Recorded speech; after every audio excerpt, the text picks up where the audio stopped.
Okay, let's get the meeting called to order. It is 7:30, and it is also Tuesday, January 9th, 2018. First item on the agenda is roll call.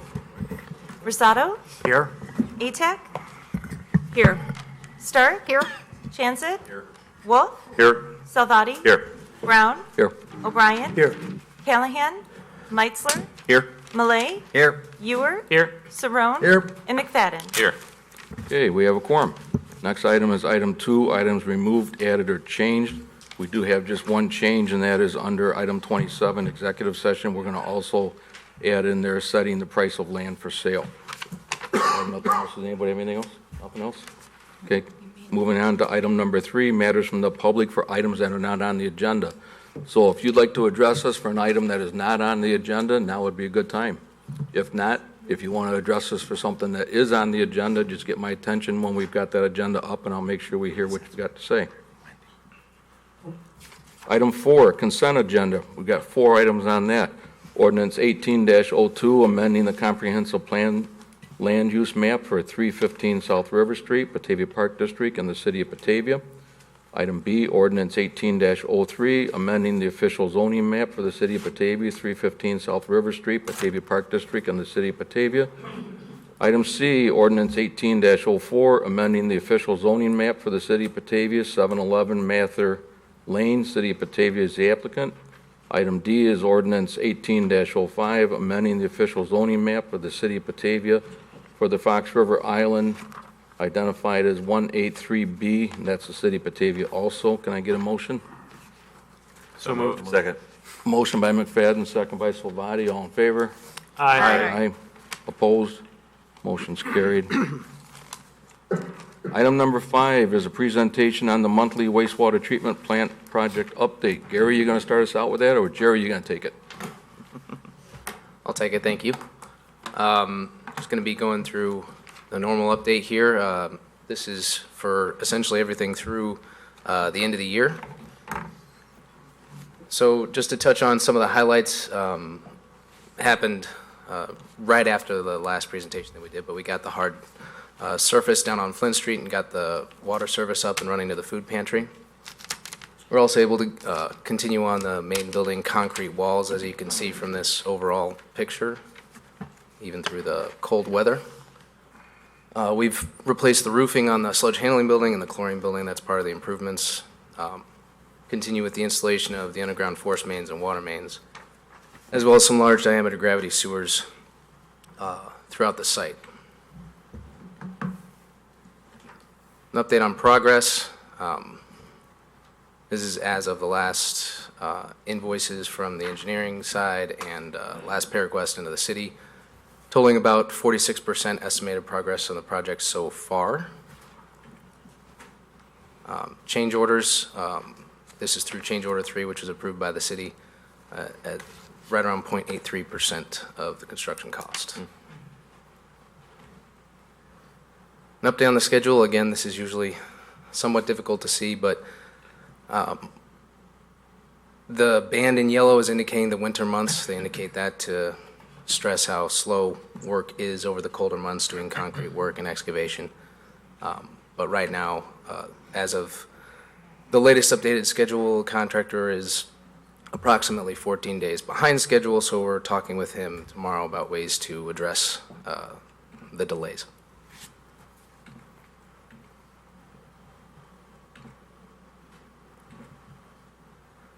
The main building last time we presented to you was around November 3rd, so a lot of progress has been made since then with walls coming up, floors being placed, etc. This is a view of the digesters. Now, not a whole lot looks like it's been done, but the best of our work is underground. So if you'll notice in this picture, there's a large excavation in this area.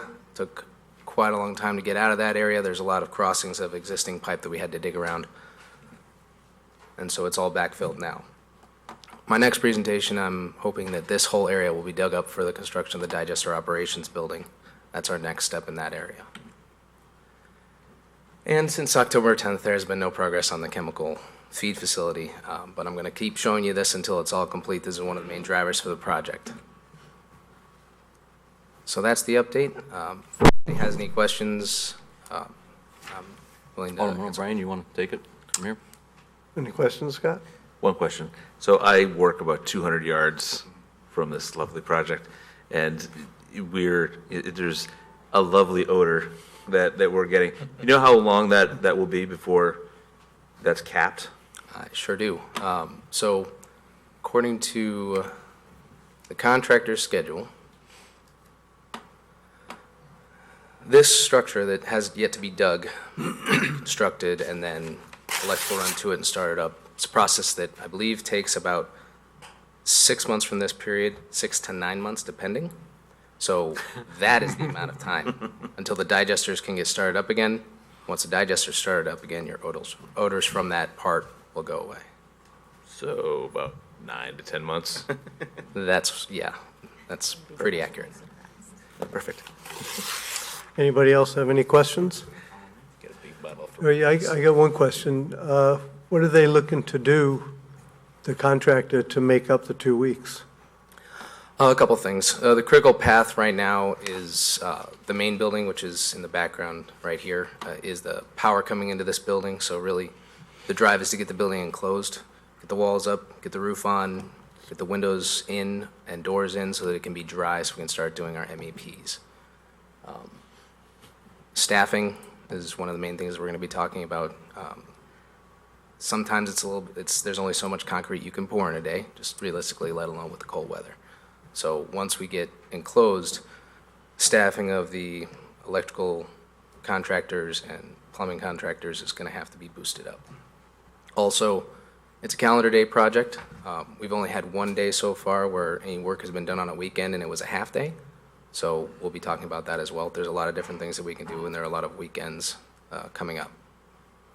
It's just been the tough weather that's been delaying you, I would presume, huh? Yeah, for the most part. There's been, some things that we found underground that we've touched on in previous discussions, finding car parts and big tree trunks underground that weren't planned on. So we've done our best to mitigate those, work around them, and keep working and keep moving. Anybody else, anything? I guess that's it. Thanks, Jerry. Yeah. It's coming along really well, I think, so thank you for your efforts. Thank you. Thanks, Jerry. Okay, item number 6 is the approval on the Class D1 liquor license for Vito Brandanegio at 35 North Water Street. Alderman Atack, or Mayor, you going to take this? Yeah, let me open this up for a few comments. Mr. Brandalicio and his architect, Mr. Norris, are here with us, and I suggested to him that we're going to go ahead and let them speak tonight. The police department got called today by the current owners of the building over here, which they indicated they thought there were some issues still to be resolved by all the parties around, and I don't know what that was all about. So we're going to just go ahead and let them tell us. They know we can't take any action tonight, but so that the council, when this hopefully does come up, you're aware of it. Personally, I'm quite excited about what they're proposing to do here. I think this could be a new restaurant adventure that downtown Batavia would be well served by. So I just want to do what we can to encourage it. But just so everybody knows, we're not going to be able to take any action on this tonight. But I think once they tell us what it is, if we have to bring it back before you again, you'll then be fully informed as to what's going on. Turn it back to you. Well, would you like to comment about what your plans are? Well, my name is Vito Brandanegio, and I'm a founder of Aqua Viva. We started approximately 16 years ago. We have approximately 80 acres of land, 40 acres of planted vineyards. We're producing about 15,000 gallons per year at this present time. In the next 3 years, we'll be producing another approximately about 25,000 gallons per year. We are now having a lot of banquets at the facility in Maple Park, and that puts us into another category of opening another facility. And why not Batavia, Illinois, since I been here many, many years before and doing business in the city of Batavia. I also have a place in Sycamore. This will be our 3rd location, and I have plan for it before you to see what we've been doing, what we're doing, and what we could create in the city of Batavia. If there's any comments, please don't hesitate, give me them. Are there any questions? I think would the intention be, Mayor, then, normally the applicant would come to the committee and introduce himself to us, and then we would make a recommendation to the city council, but your intent now would be, when it is ready, just take it right to city council? Right, that would be my, but could you maybe elaborate a little bit for them on what kind of restaurant this would be and how you're going to do it? And Sure. Matter of fact, I put it right before you. There's menus in there. There's, what we're doing is, basically, I do not have a menu of every week specials in there. Every week there, you're going to have about 7 to 8 different products of fishes in there that I don't have in there because it goes from week to week. We're going to have a full-blown restaurant, and basically to mirror with the restaurant in Maple Park. Vito, it looks like you're planning on doing some work on the outside also? Yes, we are. We're in the process of bringing that before the planning committee. And when would your intention be to open up the restaurant? Our intention, as soon as we can get a license, we're ready to operate. I just want to make one other comment. Vito touched on it a little bit. He was in Batavia a long time ago. When was that, like 1982 or something like that? Yeah, Vito's Pizzeria? Yeah. Yes. And I can't, did you start out on, next to Olmsted's, or were you over here right next to this range, the building? No, we were right next to the To the TV, right on Yeah, right on Wilson Wilson Street. Street. Yeah, and I also owned the properties on Wilson and Kirk Road there. Right. That was all our buildings there also. So Vito's been around Batavia for a long time. And once you share that you're planning to do something with the front end of this building as far as it not being able to drive on it anymore and all that patio. We're talking about the parking lot, Mayor? Yeah, the reason, one of the reasons is to bring a facade and a curb appeal to Batavia. You know, it's a sore to Batavia's eyes. It looks more like a gas station than a restaurant. So we want to improve the facility by doing planning and use outside gardening area where people could enjoy sitting and looking at the beautiful river that you put in and all the monies you guys put in to make it beautiful as it is today. And I want to encourage that and put something together to make something beautiful there. So I believe very strongly that it would bring us more tax-paying money and more people to Batavia. And I have a great following, if you don't know me, I would encourage you to know Aqua Viva. We have a great following coming. So, Thank you. Anything else, Lucy? Is there anything else? So, Okay, so When we get assuming the the background check is run, and when he's ready to come to city council, he can just come straight to city council. thank Okay. you. Very good. well, thank you very much. Have a nice evening. Thank you. Look forward to it. Okay, then the next item is, there's 3 public hearings. So we'll call the public hearings to order. They are for annexation agreement for 920 Main Street, 209 Whipple Avenue, and 215 Whipple Avenue. Scott Buning, you going to take care of this for us? Sure. These are separate but related properties. They're all contiguous to each other. We have been working with these property owners to complete annexation agreements and to annex them into the city limits. These properties all have 1 or more utilities already connected to them, and they agreed as part of the original connection to connect into the city limits and then also connect to the other utilities over some period of time. So each of these agreements is slightly different from each other because they were negotiated over different periods of time. Again, this follows on our annexation project we've been working on to try and follow up on old annexation agreements and in some cases, new annexation agreements. So these three actually kind of fell together at a similar timeframe. So they do have some slight differences, but they all do require them to eventually connect to all city utilities if they are not connected already. So the first part would be the public hearing on them. Each one has a separate public hearing. And then after that, we would have the annexation ordinances as well as the zoning ordinances for these properties as well. Alderman Stark, you want to take it from here? I can. So, Scott, you want to, should we do this? We'll just. Well, we need to close the hearing? public hearing unless anybody's got any questions. Okay. Or the public. Okay, does anybody from the public have any questions on the public hearing items? Are we doing one public hearing at a time? We don't or need to. separately? We Okay. can do them all at the same time. Okay. Okay? Okay. So, Alderman Stark, you want to make a motion to close the public hearing? Yep, absolutely. I move that we close the public hearing for the annexation for 920 Main Street, 209 Whipple Avenue, and 215 Whipple Avenue. Second. Motion by Stark, second by Rosado, all in favor? Aye. Aye. Opposed? Motion's carried. Okay, Alderman Stark, why don't you go on then with item number 10, ordinance 18-06. Okay, so the public hearing was just concluded to review an annexation agreement with property owners Jed Bilk and J. Nelson Couch for their residence at 920 Main Street. And we are, the public hearing was to review a proposed zoning designation for the property from R-0 single-family residence to R1-M single-family medium density. And the property was connected to city sewer in 2007. An annexation agreement was not prepared at that time. After staff contacted them about annexation, we developed an annexation agreement that contains terms that are mutually satisfactory to the applicant and staff, are consistent with agreements that were developed at that time. The agreement waives certain fees such as fire and public works capital fees in exchange for dedication of part of the land for Whipple Avenue.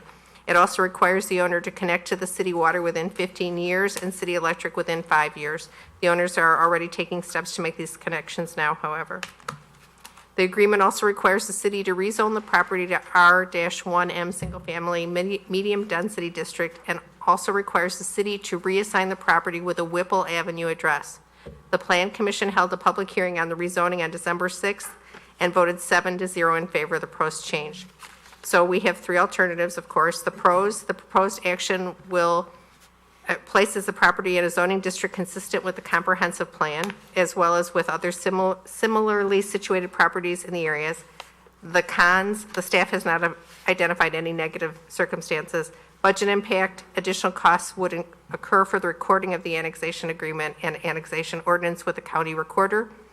There's no staffing impact. The timeline for action, since we had the public hearing tonight, approval of ordinance 1806 and 1810 will allow for final action by the city council on January 16th. So, and this, by a vote of 7-0, the Plan Commission recommended approval of the zoning map amendment as presented. So, would anyone have any questions about this particular agenda item? What's the plan here for this piece of property? No plans. They're going to continue to use it as a single-family residence. They're not tearing it down and No, building it? no. They're looking, this particular one is looking to eventually sell it, but they're not looking to tear it down or anything like that. So it's, Scott, why 15 years to connect water? That's been the standard we've put into the new agreements. That gives additional time for people to connect into the various utilities, but it also gives us time to, follow up on it if they don't do it before the annexation agreement expires in 20 years. So that's why we've settled on the 15 years. anyone else?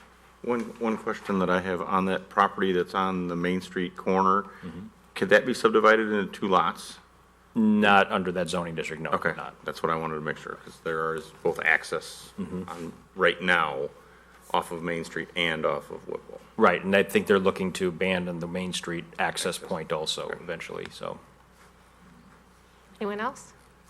Would someone like to make a motion to send to City Council Ordinance 1806, authorizing execution of an annexation agreement with Jed P. Thilk and J. Nelson Couch?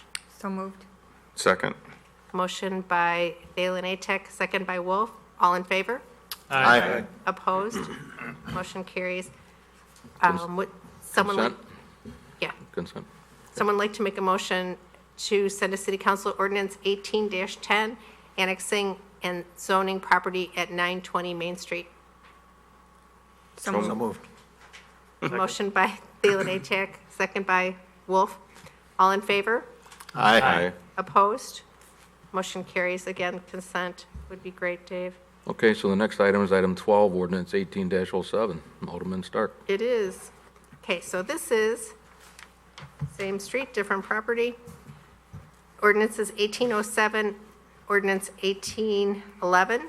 This is the public hearing we just concluded for an annexation agreement with property owners Natalie Folks and Kevin J. Prius for their residence at 209 Whipple Avenue. The Plan Commission conducted a public hearing on December 6th to review a proposed zoning designation for the property from R-0 single-family residence to R1-M single-family medium density. Again, this one was connected to city sewer in 2007. There was no annexation agreement finalized at the time. Staff contacted them about annexation. We completed an annexation agreement. The agreement waives certain fees such as fire and public works capital fees in exchange for dedication of part of the land for Whipple Avenue. Requires the owner to connect to city water and electric within 5 years. The agreement also requires the city to rezone the property to R-1M single-family medium-density district. The Plan Commission voted 7-0 in favor of the proposed change on December 6th. The pros were the same as the one just previous to this. And so would someone like to make a motion, or are there any questions first? No? Would someone like to make a motion to send to City Council ordinance 1807, authorizing execution of an annexation agreement with Natalie Folks and Kevin J. Prius for property located at 209 Whipple Avenue? So moved. Second. Motion by you or second by Wolf. All in favor? Aye. Opposed? Motion carries. Ordinance 18 someone like to send to City Council ordinance 1811, annexing and zoning property at 209 Whipple Avenue. So moved. Second. Motion by you or second by Wolf. All in favor? Aye. Opposed? Motion carries. Again, consent agenda, Dave. Yep, okay, item 14, ordinance 18-08, and then 15-18-12, Alderman Stark. This one is, again, Whipple Avenue, different address, 215 Whipple Avenue. This is Leslie Huddleston in the city of Batavia for property. This is the annexation agreement for property located at 215 Whipple Avenue. Public hearing was held on January 9th. Again, changing from R-0 to R1-M. Property is only connected to the city's storm sewer system for their sump pump. The property owner contacted the city about making this connection and agreed to the terms of an annexation agreement that has terms in our current annexation agreements. The agreement waives certain fees such as fire and public works capital fees in exchange for a dedication part of land on Whipple Avenue. It also requires the owner to connect to city sewer, water, and electric utilities within 15 years. The agreement requires the city is going to rezone this to R-1M single-family medium-density district. The Plan Commission held a public hearing about the rezoning and voted 7-0 in favor of the proposed change. And again, pros, cons, and budget impact are the same. Staff impact is none. So does anyone have any questions? One question. Yes. Is this the last piece of property on Whipple Avenue then that will not be within the city, or is there more? No, there's 4 additional parcels that are still unincorporated. And these, what we've been doing is working on the ones that have been voluntary. This is going to be the last batch of the ones that have agreed to annex, and we'll be coming back to you with some discussion about the things that have been left over with properties that have already agreed, but they did not sign petitions to annex, parcels that are surrounded, that are on utilities, and some other things. So we'll be coming back to you with those in the near future. Scott, I have a question. Why was the first one and this one 15 years and the middle one 5? Because each of these agreements were negotiated at different points in time. The middle one in particular was negotiated originally 10 years ago. Okay. And so that was the kind of the standard agreement that was in place at that time. So that's why some of the dates have been a little bit different. Okay. You had said that at the beginning, but this, when I actually saw it, and I was like, wait, what's Right. the difference here? Okay, so would someone like to make a motion to send to City Council ordinance 1808, authorizing execution of an annexation agreement between Leslie Huddleston and the City of Batavia for property located at 215 Whipple Avenue? So moved. Second. Motion by Thalen Atek, second by Salvati. All in favor? Aye. Opposed? Motion carries. Would someone like to make a motion to send to City Council Ordinance 18-12, annexing and zoning property at 215 Whipple Avenue? So moved. Second. Motion by Thalen Atek, second by Salvati. All in favor? Aye. Opposed? Motion carries. Consent agenda on that, Yep. too. Okay, thank you. Item 16 is the demolition certificate of appropriateness for 27 North Prairie Street. Alderman Stark. Okay. The Batavia Park District has applied for a certificate of appropriateness, of course, a COA, for demolition for a building at the above addresses, because there's two. This demolition will clear a site for future parking lot expansion as being planned by the district to enhance their programming needs. This building formerly was used as a residence for the church and by the district for some of its teen programming. The building was not in great shape when the district purchased it. It has since become not feasible to maintain. It was purchased by the district with future expansion plans in mind. HPC reviewed the certificate of appropriateness on November 27th and again on December 11th. The 27 North Prairie Street building is classified as contributing in the Batavia Historic District. Contributing structures require a minimum of 2 public meeting process to approve a demolition COA. The first meeting is to establish the architectural and historical significance of the structure and to determine whether sufficient information has been submitted to consider the application complete. The HPC may also request a site visit for the structure. Once the application is deemed complete, it is scheduled for the next HPC regular meeting. So on the 27th of November, the commission reviewed the justification of meeting the required findings for approval of a demolition COA. The HPC is required to meet one of the 4 primary findings and 1 or more of the 8 secondary findings to recommend approval. The HPC reviewed the justifications and concurred that at least one of the 4 primary factors and several of the secondary factors had been met. The HPC voted to consider the application complete and schedule it for review at its next regular meeting. At December 11th, the HPC asked for any additional information to be presented. Park District staff explained that there were a number of interior features that would be salvaged before demolition. These included a stained glass window and extensive woodwork.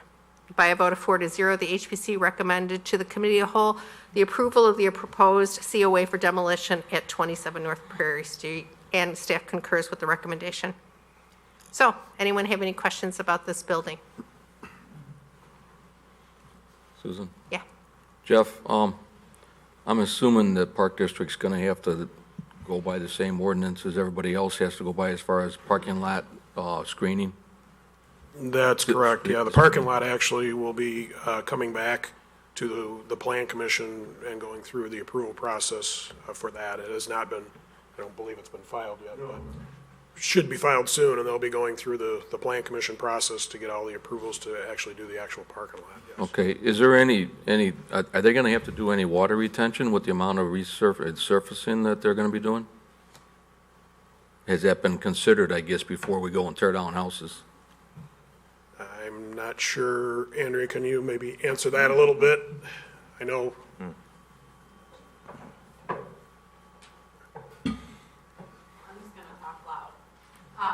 They have had their engineers at the meeting with us, and we have discussed that, and they're looking at that. So it's just thresholds of where the amounts are. I don't know how far, I think it was just more preliminary concept when they came to visit us a few months ago, but that was discussed. So the engineers. Yeah, it's something we will review as part of, the approvals and any permits, for sure. But I don't know that we know for sure yet. I guess my thought process on it, I mean, I have no problem with this, but I just want to make sure that we don't get so far down the road that then all of a sudden we realize, or the Park District realizes, and the city staff realizes that now you got to do all kinds of underground retention or other improvements that they weren't counting on, and then we're to think, geez, if I'd have known that, I wouldn't have torn these houses down, I would have done something different. Correct. Yeah, I understand. I think they have plenty of property to do anything that's necessary. Jim can correct me if I'm wrong. Jim from the Parks District is here, but I believe they have the property that is necessary if they do need to provide any of that stormwater work. Okay, and there was some rumor going around town that possibly someone was interested in one of those houses to move it. Is that true? That is in fact the case. That's true, yeah. We we are, I met with that person today, actually, and walked both houses. He is only interested in one. And we are going to be discussing that at our board meeting next week. So the board has really not had a chance to discuss that with themselves on whether they'd like to consider doing that. Okay. As you probably well know, moving a house these days is yeah, Jim and I had discussed this when we first heard about this, and I think he had told me he'd like to move forward with the approvals of the COAs, and obviously if they're able to reach an agreement with this owner, then they would not, they would not demolish the building. But there is a pretty extensive process to move a structure, obviously. You have to deal with utilities, you have to deal with putting foundations in on the new site, you have to deal with either dropping or raising utilities along your move route. I mean, there's a lot of logistics to work through with it. And I believe you guys are under a little bit of a time issue because you want to work on the parking lot in the spring when the weather breaks. So. It just, when I heard that, it sounded, kind of encouraging to me, to instead of tearing something down, if somebody could reuse it, it sounded like something worthwhile looking at. Right, and the gentleman is off right now, I'm trying to research who can move a house these days that size. It's a pretty big structure. Okay, that's all I have. Anyone else? Dan? That building was in rough shape 30 years ago when I used to attend Cub Scout and Boy Scout meetings there. Is it any better today? Is it worth someone picking up and moving? I guess that is 100% up to the resident. I honestly, Dan, I don't know. I think a sort of, a licensed moving contractor would be the one that would have to say, this just isn't worth it, so. I'm kind of in that column, but I wish them luck. Yeah, right. Mike, did you have a question? You know what, I just wanted to kind of piggyback what Dave said and reinforce what he said. We're going on to, invest a great sum of money to kind of allay some of the issues we have with storm drainage. And I don't want to add to it, not having some vision. And so please don't lose sight of that. Definitely, that's one of the main parts of our review process when we go through planning and permitting is stormwater, so yeah, definitely that. Thank you.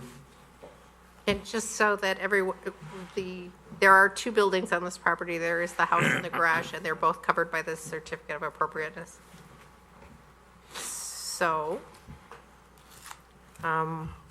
would someone like to make a motion to recommend to City Council the approval of the certificate of appropriateness demolition for 27 North Prairie Street? So moved. Second. Motion by Salvati, second by Meitzler. All in favor? Aye. Opposed? Motion carries. Let's do regular on that. Let's put that on the regular agenda so we can ask again if there's been any progress with anything we Sure. just discussed. And a lot of people have been talking about it too.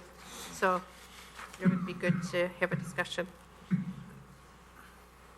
Okay, item number 17, the certificate of appropriateness for 13 North Prairie Street, Alderman Stark.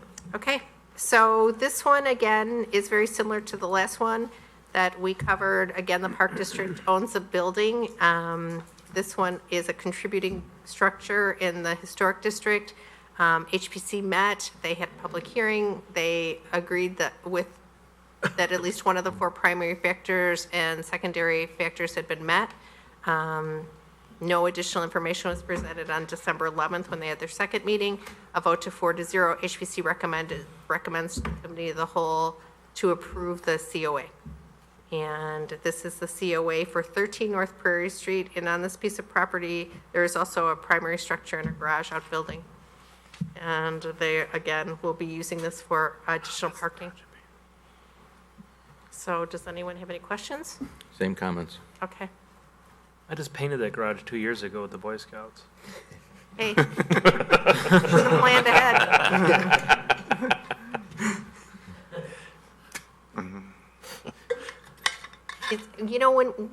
This is just an aside. When we took down the buildings on River Street, did we spend any time at all talking about stormwater detention, the greenhouse up on the hill and the other buildings along there? Or did we just say, we're taking those buildings down? We weren't adding to the parking We weren't, situation on the greenhouse. we're actually removing impervious surface, not creating more, so that wouldn't be an issue. Okay. Yeah, I just wanted to make, because, And to be clear also, because our ordinance does require screening on the parking lots and such, the parking lot that was put in where we tore down the Larson and Becker property along the river is a temporary parking lot. right, okay. And that's why we went through that ordinance the way we did on that one. Yeah. I just think, it's worth it. As soon as we started talking about the size of this parking lot, I was recently out at Morton Arboretum, and they're big on their use of permeable pavers. And it would be great if we could start to encourage other groups in our area, like the Park District, that maybe that would be the way to go in terms of all of that surface. So Just takes money. it does, but it's probably cheaper than having to put in a whole lot of other detention stuff. So, in the long run, would someone like to make a motion to recommend to City Council approval of the certificate of appropriateness demolition for 13 North Prairie Street? So moved. Second. Motion by Salvati, second by Meitzler. All in favor? Aye. Opposed? Motion carries. Again, we'll put that on the regular agenda with the other one. All right, thanks, Jeff. Thank you. Okay, item 18, discussion on the City Hall main staircase. Alderman Atek. Okay. It looks to me like Gary would like to, Where's this sheet? just. I'm sorry, this is actually Alderman Wolf. Okay. Sorry, I think I tried to take that. It's okay, I can tell Gary, you can talk about it too. Okay. This is our ongoing discussions about this. Looks like from the memo that I read that we've had some input from our legal advice to give us some more input on this. You want to take it from there? Sure. Yeah, City Council has been discussing this issue for some time now. As you all know, if the stairs were to be constructed today, they would not meet codes. The railing heights are not tall enough. The baluster openings are too wide. The tread widths are too shallow. The tread heights are not consistent. So there's a number of issues associated with those stairs from a code standpoint, if we're looking at them through today's code's perspective. There's been a lot of talk about temporary fixes, ways to make the stairs safer in the interim before some permanent repairs can be made. But before proceeding with any of those types of fixes, we felt it was important to have our attorney review with respect to codes and our tort liability issues, as well as the ADA, which is the Americans with Disabilities Act, and the Environmental Barriers Act. So he did a thorough review in the context of all those items, and I can skip to the bottom of this memo. Basically, he concluded that as long as we don't make major improvements to the staircase, basically endeavor down the road of adjusting tread heights and depths and railing heights and really major improvements, that we can probably avoid the ADA and EBA issues. But if we start making major improvements, then we're going to have to definitely address those issues. If we simply want to address the openings between the balusters by installing glass, he feels that probably is a temporary fix which could help to reduce the city's liability from the tort immunity standpoint. So before staff went down that road, though, we wanted to bring this item to council. In 2014, we got quotes. It was less than $7,000 at that time. So certainly we're confident in saying that it'll be less than $20,000, which is, of course, the threshold for staff authorization, if I can say that word. And so we're simply seeking council's direction to proceed forward with installing glass between the balusters at this time.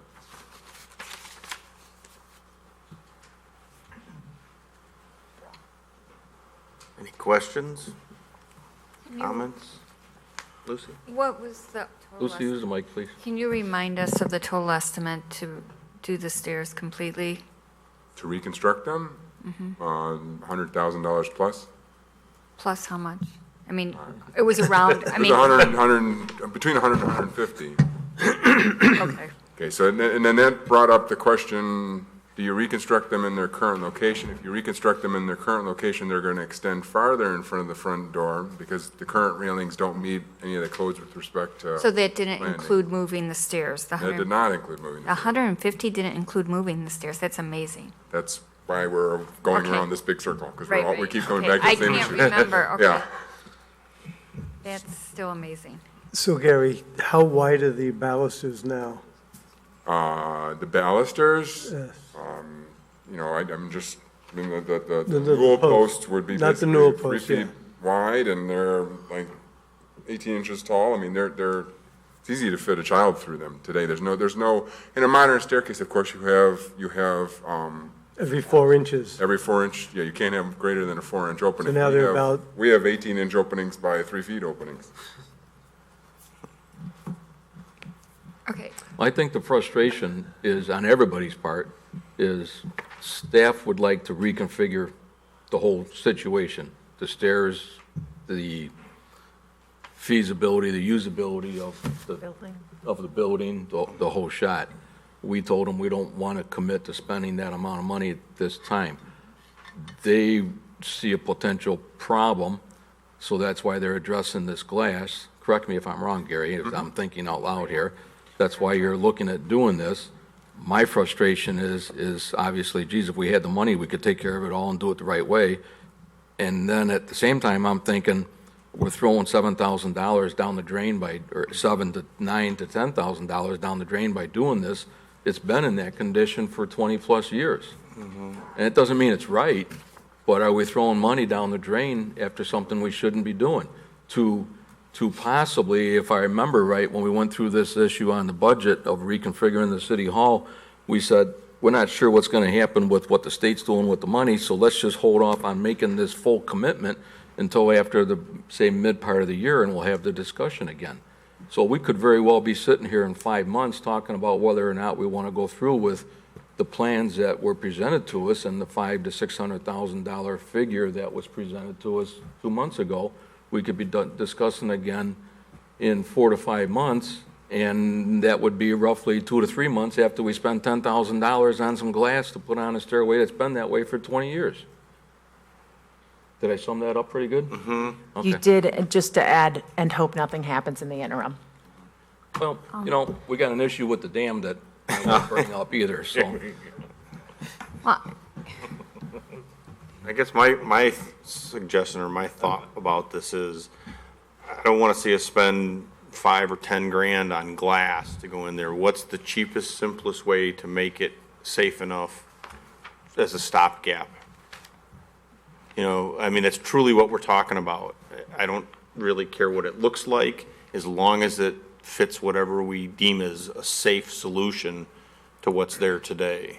Well, I argue that though, Alan. I mean, I agree with you, but I argue it because this is the face of Batavia. When people walk into this building, you don't want a piece of plywood up on that staircase.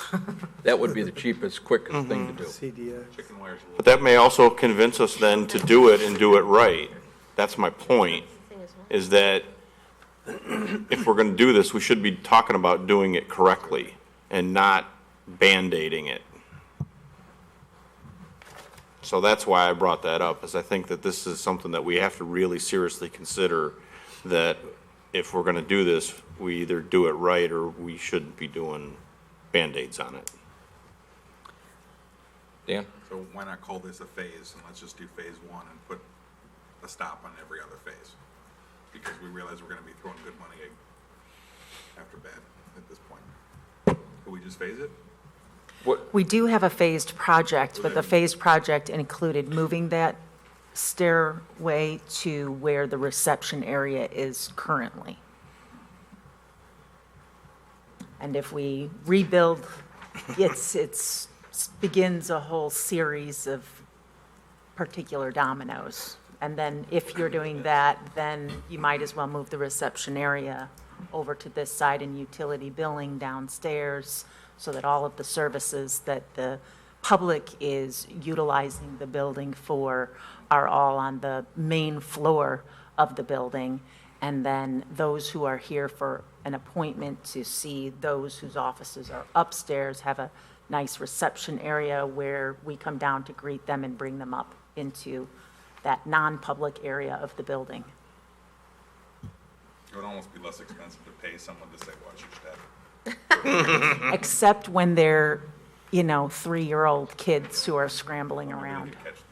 Yeah. Well, the other thing, could you Mattresses. shut the staircase off? And I thought direct about people to that. use the elevator? I thought about that, but then once they're upstairs, that's where they fall from. So Oh, yeah. once they come, I thought of exactly that. I have a question. Susan? In so many buildings now, there's no longer a grand staircase. Right. So couldn't we, oh, sorry, thanks, Dave. Couldn't we just get rid of the staircase completely and everybody use the elevator and no longer have this? I mean, in my mind, so many buildings I go to no longer have, to get to the second floor, you walk to the elevator and press the button and go to floor 2. I mean, I don't understand why, it's indicative of the time that it was built, and it looks very mid-century and later, But I'm thinking that rather than rebuild something just for the sake of rebuilding it, why not just have an elevator and emergency stairs? I'm gonna guess, might Jeff, have to. isn't there some code requirements for egress and everything? Egress, absolutely. Jeff, answer those questions. There's a back stairs right here. I think you need 2 means. There are some code implications with that. We did discuss that. It's possible, but the way our building lays out, a lot of the stairways are actually in non-public areas. So it creates some logistical problems to do it. So if you had an emergency staircase near that location, coming from the same area up there that was public, that would still be an option? Because I know we have a non-public one back here, we have a, Yeah, there's three other stairs other than that set of stairs. There's one up front here that is not really public. No. There's one in the back here that's not public. And there's one in the PD that's not public. So really all of our stairways other than that one are really non-public at this point. I don't want to say it's impossible, but logistically with the way the building's laid out now and the way the apartments are laid out and everything, it's a challenge. And the staircase in the middle is a means of egress for those who are in the middle of the building, so that if there was an emergency on this side of the building, because the police department doors are locked on both floors, people would need to use that middle egress. Correct. So if we put glass in there, are we, opening ourselves to any other liability regarding the glass? That's precisely why we had the attorneys do the review, because we wanted to answer those questions. And basically, they concluded that, again, there were no pressing issues immediately related to ADA in the Environmental Barriers Act, because we're not proposing to do any wholesale revisions to the staircase. Right. Just a minor fix.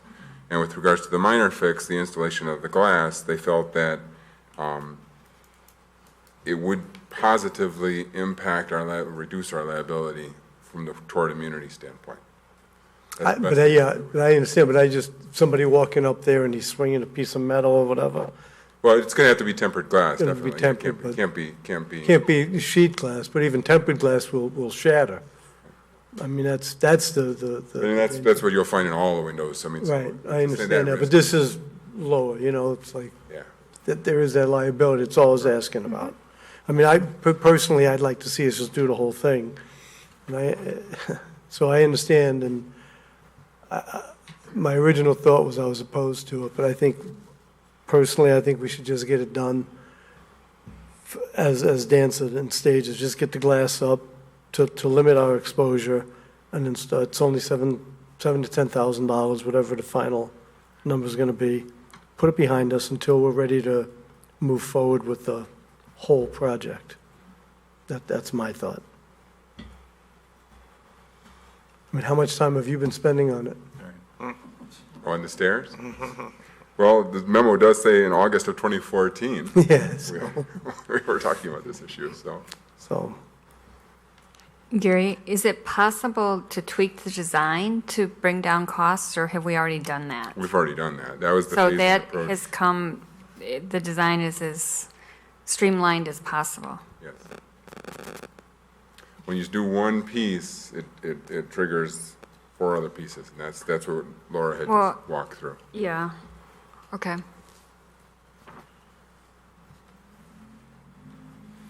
So the way I see it, the dilemma is staff's recommendation is still to do the entire project. But they're concerned about the liability of this staircase, so their recommendation, because we don't want to spend the money on the entire project, their recommendation is to do a stopgap on this glass in the meantime. And like I said, we could still have this conversation all over again about the entire project in 3 or 4 months. Whether or not we'll move forward at that time, I don't know. Right, I'll just kind of tweak that a little bit. When council had the discussion on delaying the project, you also had a discussion on implementing a temporary fix, but never gave direction to staff. That's when we now are coming back to you to seek direction. I don't know that staff is recommending installation of the glass at all. But we are following up on your discussion of a temporary fix. Okay, fair enough. Dave? Mayor? You know, I've sat here and listened to everything that's being said, and I don't necessarily want to argue with anybody. What I do want to make a point of is, yesterday I was in a meeting of the Metropolitan Mayor's Caucus Executive Committee. We met with our lobbyists in Springfield, and I guess I thought the consensus of the meeting was at the end is that nobody has seen the condition, financial condition of the state of Illinois as bad as it apparently is right now. So if any of us think that there's some pot of money out there that we're going to be able to access in the next year or two and bring in here and do anything, I think you better think 2 or 3 times more about that, and then go talk to some people outside the city and get some other responses, because I think that's the response you're going to get wherever you go. So as you may remember in discussions about the budget, I expressed my concerns about us spending a lot of money on stuff that I'm not sure we really have that money to spend, given everything else that may be coming down on us. And obviously, we went ahead and raised the budget a little bit, and there wasn't any big argument about that. But I think we got, at least for the moment, we've got to be very cautious about how deep we go into some of these projects. And if this glass in these stairways can get us by for a couple of years till there's a clear vision or a clearer understanding or some new direction in this state, I think that we would be well served by doing it that way, because I'm really uncomfortable with the ability to find a whole bunch of money to go ahead and do this project at full bore.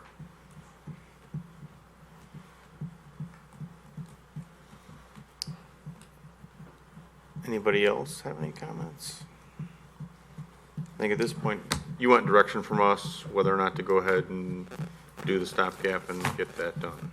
Correct? Yes. So does anybody want to make a motion about that, or how should we handle it? I move we authorize city staff to proceed with the glass for the stairway at the main entrance to City Hall. Second. Motion by Brown, second by Metzler. Why don't we do a roll call? Yep. Brown? No. O'Brien? Aye. Callahan absent. Meitzler? Aye. Malay? Aye. Ewer? Aye. Saron? Aye. McFadden? Aye. Rosado? Aye. Atack? No. Stark? No. Chancet? No. Wolf? No. And Salvati? Aye. 8 ayes, 5 nays, motion carried. Okay, there you go. Thank you. All right, then we're going to move on now to item 19, Resolution 18-03-R, authorizing task order number 15 with WPK for Phase 2 engineering of a water main replacement in Area 3 storm sewer separation plans in the amount not to exceed $44,139. Alderman Wolf. Thank you, Dave. Let me get this to come back up. I got the wrong one.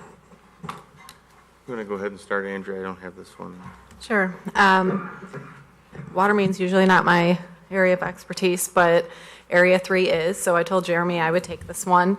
As we're going through this area, we've been looking at the whole neighborhood as a whole unit. We're going in there and disturbing the streets, and when you do that and introduce heavy machinery over old utilities that already have, a number of breaks, we end up then having to go back after the fact and fix those. So I know part of Morton Street in this area has 2 water mains running on there. Some of the service lines, well, I should say, Jeremy's pretty certain that almost all of them, if not all, are the old lead service lines.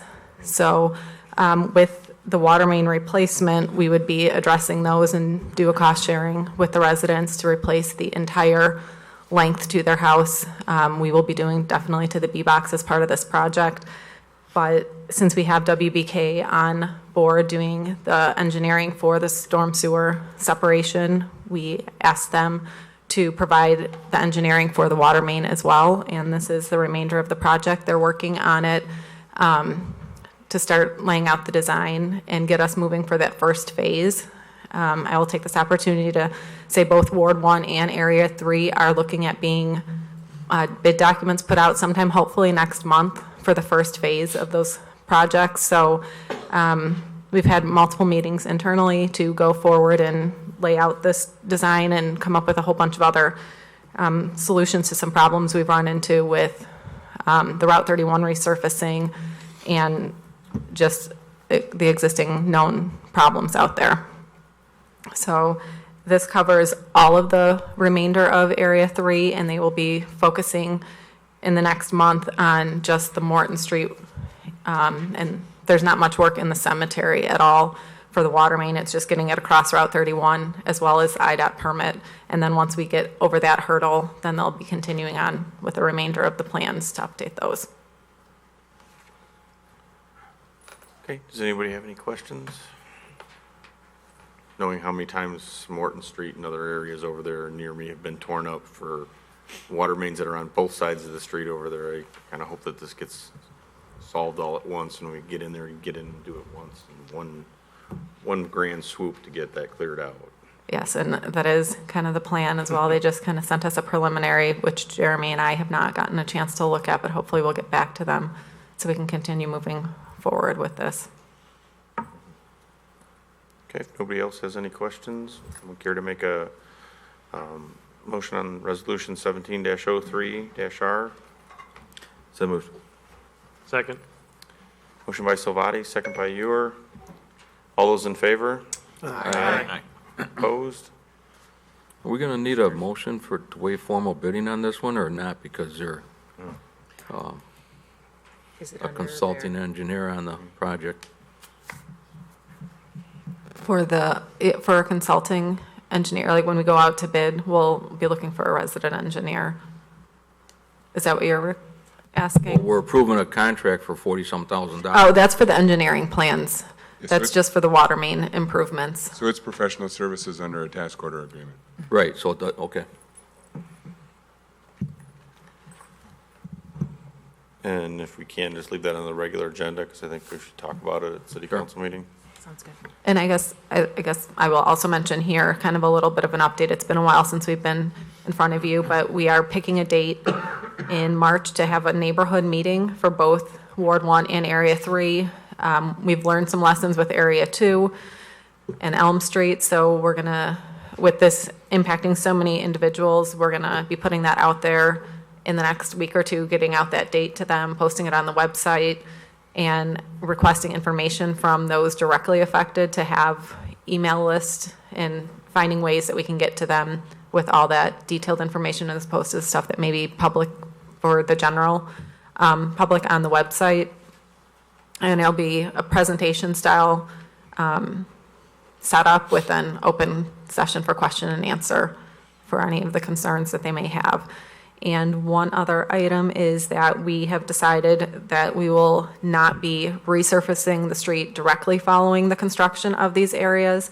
One, because we want to make sure that there's no settling of the trenches that we're digging and allow it time to settle if there happens to be that. And some of these areas will be traveled on by heavy pieces of machinery afterwards and not to tear up the street. So we'll be kind of taking a look at it going anywhere from 1 to 3 years out after that specific area has been patched to go and do the full resurface from curb to curb. So what are you going to be doing for the interim time? It'll be Sorry. patched all the way to the surface. Okay. Yeah, I think the public meeting, I think, is a good thing, especially when we're talking about replacing services or cost sharing, you know, up to the house. So I think that that's really important to do that. Okay, so we had a motion and a second, and we had a 13-0. Yep. Okay. All right, thanks, Andrea. Item number 20, Resolution 18-04, authorizing execution of a contract with Steve Piper and Sons for removal of trees on various city properties in the amount not to exceed $21,045.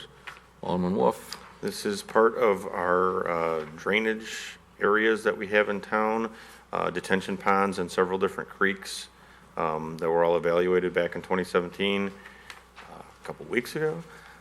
Based on all the results, there are a few places that need some work. One is Brayburn Marsh, west of Randall Road, Mahoney Creek between Wintergreen and Kirk, and then the Public Works Detention Pond. We had 4 bids and got quotes back from all 4 companies. You can see the wide, unbelievable differences in the bids. So I guess one of my things to staff is to explain to me how you have, what, $107,000 difference in bids on this. Somebody needs to explain that to me. You know, I think some of them might have been going out there with hand crews doing it as opposed to machinery, which I know we did question and verify the means and methods for what they were doing and on making sure that Piper and Sons understood what we were intending them to be doing.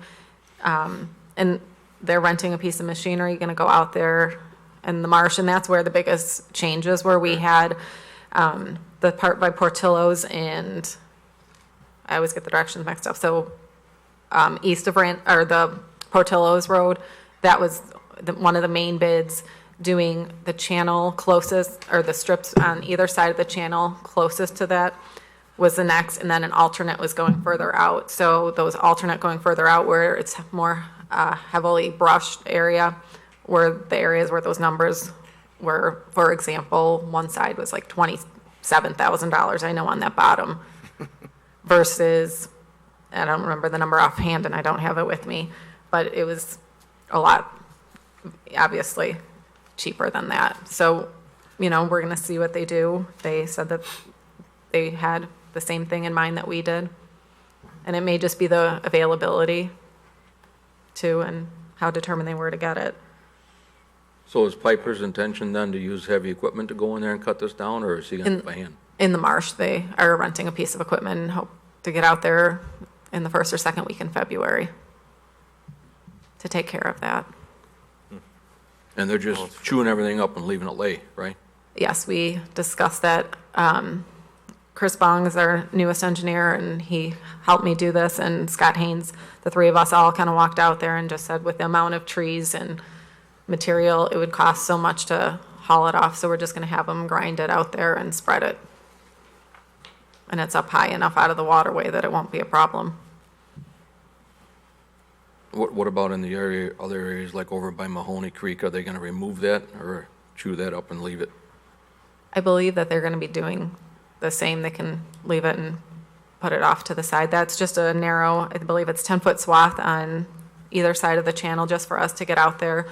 This is the piece of property that we just acquired, and it'll help us be able to go out there and survey a little bit when we're looking at putting the improvements The only for me. concern I have, Alan, or Andrea, the one on Mahoney Creek particularly, and I got the same concern on Brayburn, but I understand it's up kind of out of the water area, but Mahoney Creek, if they're going to go in there and just, 10 feet either side of the center line of that creek, which isn't very wide, cut things down and chew it up and leave it there, as Mahoney Creek overflows the banks, which it does quite often, is it not just going to wash all that debris down and clog up the culverts that consistently get clogged up anyway? Yeah, we'll go out there with them. There are some areas we walked in to the north of that, where the crossing comes under, is definitely, you can tell that the water does trail off through the north and kind of meanders a few different ways. Going up the south is where the water, or the elevation raises, so that may be the location where it needs to be left. There's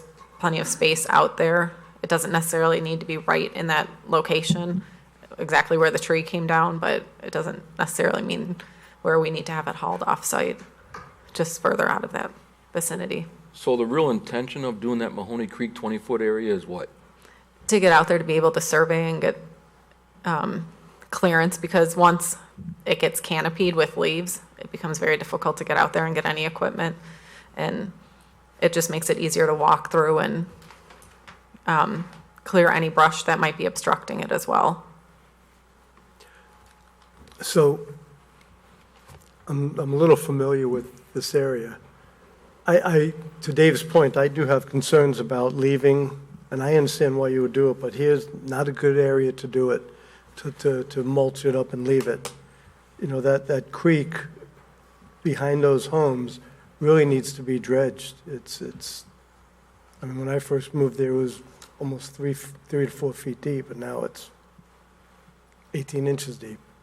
And so it just keeps gathering a lot of soil and leaves and brush and whatever else. And that culvert right at Wintergreen Terrace, I mean, I think it's probably a 4-foot culvert, and that thing is, the water just flows over it. And even further down, it's problematic for us, for the residents there. What is the general plan, the vision for Mahoney Creek in this area? That is, I believe Gary has brought it up as well, but we had, there's a basin on the east side of Kirk Road that's there with kind of a restricted area. So all the farm field that drains off goes through their structure there, but anything that is, I feel it's like close to a mile of 4-lane road from Pine Street all the way to about Foxglove, where the change and the top of that road curves, all of that comes down, and it's roughly at a 2% slope, which is pretty fast for a roadway when we get these really heavy rain events, and it goes to the storm sewer. Maybe that's on the side of the road, but there's also that emergency exit for the pull-off, and that happens to be before the storm sewer. So either way, it's either coming straight off the roadway into that depressional area or coming into the storm sewer, but it's a mile of 4-lane roadway with nothing holding it back. So we're looking at doing something on the west side of Kirk Road, having a detention basin with a restricted release, allowing it to fill up, settle out all that sediment, and then continue down through your backyards. And that'll be somewhere in this swath of land. Correct. West of Kirk Road and east of 1339. Correct. And that low-lying, or the lowest part of that area, which I believe is on the north side of Wintergreen. Because that creek there, that area does overflow heavily. Right, and so I'm that's sure what we'll be you're well looking aware at. of that. Yes, we'll be looking at that a little bit further once we move through the Ward 1 and Area 3 projects as well. But this is just a precursor, and acquiring that land was the first step. Right, thank you. Scott? Just a quick question. So knowing that area pretty well, as that water comes down either way, down Kirk there, does that flow then typically then to the east, to that retention that you're saying on Fermi, or is it moved to the west? No, it's been a while since I looked at the storm sewer. I know there is a system there, but a majority of it would come into the storm sewer and then just discharge into the existing box culvert that goes underneath the road. On the east side, it does have a restrictor, out of a wall that's about this big, that lets it constantly trickle in. And I think that that land over there does have constant flow because it had been dry for days and there was still stuff trickling. Right. But that's not where the problem is. It's when all of that stuff comes into that area by us. Right. Yeah, I guess I would echo the other comments about leaving that in there, because if it does, for whatever reason, overrun that, it's gonna just pick all that up and Get up and flush move it it. down, and then we're gonna have to remove it at that point. And we can look at it a little bit further, and, I mean, the price is very low. We had budgeted $50,000. There was still one other area that Scott and I unfortunately were not able to get to, so we were also considering going to take a look at that. I mean, if as we well. have to spend a little bit of money to get rid of it, I think we'd be better served doing it then, when we do the work out there, than having to go back and clean it out later if it causes problems elsewhere. I would agree with that. Yeah. Well, and I really, not to open up a can of worms, but I question the 20-foot designation. That's not much. I mean, I don't know how wide that creek is, but what are you going to really open up? 5 feet of land on either side of it if the creek is 10 foot wide? It's not that wide there. Not that wide? You'd be kind of surprised. It's quite narrow, but it's very steep, the walls, as it comes through. And it's, again, just to kind of clear it and give us some clearance so we can go out there and do a little bit of surveying through that, the most concentrated area where the water flows through. And pick up some of the brush, too, that's out there. I mean, I'm just thinking further down the road here. We're obviously going to do a detention area there, right? That's what we purchased this property for. So why wouldn't it make sense just to clear that entire area there and be done with it? Because we don't have any plans in hand, and I'm pretty sure Mike wouldn't hear the end of it if the trees came down. Yeah, I think we Right want away. to hold off on any sort of clearing until, it's probably going to be 3 or 4 years. I mean, we were working on Ward 1, the other area in Ward 1, we're working on Area 3. So you're 3 or 4 years out before you're going to be looking at construction over there. And then you got to do construction on the Fermi side of Kirk Road. So I would hesitate to do clear cutting at this point in time with no definitive plan.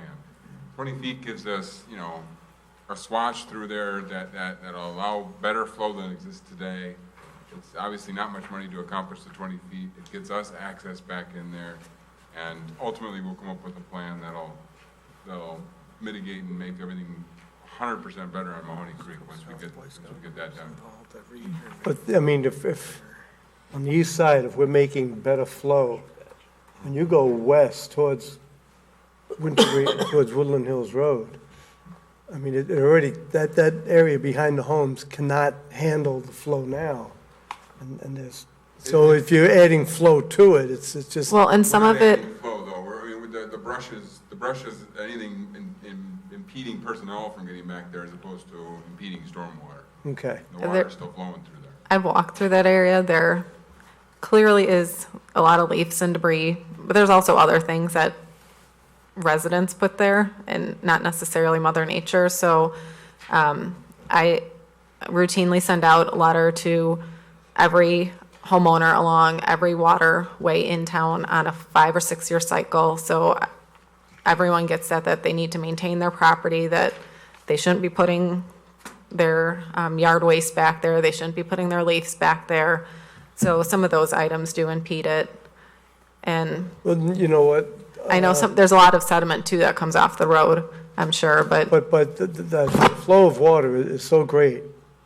I mean, whatever we can do in Fermilab to put a restrictor in, whatever we can do where we're talking in this area, to put a restrictor in, the flow of water is so great that it's almost, it's tearing away the banks. Oh, it is. Is Yeah, what there's it's no doing. And so it's people, because I spoke to my neighbors about it, and I told them you can't be doing this, but they're just trying to protect their property from it, you know, I mean, doing what they can, because everything is washing, and they get these little ox bends in there, and then the water just comes around in a radius and goes flying at a bank and just washes things away. And so it's. So historically, I mean, most of you probably were here when Kirk Road was a 2-lane road at one point in time. I remember as a kid when Kirk Road was a 2-lane road. Then they widened it, and they put in curbs and gutter, and it became a 4-lane road, 4.5-lane road. And they didn't do any stormwater mitigation. So they now have a better part of a mile draining down the big Mahoney Creek Valley that drains then into the Mahoney Creek with no restriction whatsoever. You have 4 lanes of asphalt pavement, 5,000 feet long, draining to this area. That is 95% of the issue right there. The other runoff, which comes east of Kirk Road, flowing through Fermi, goes through natural prairie. I mean, there's some farmlands and natural prairie, but that runoff is almost naturally attenuated through the natural prairie.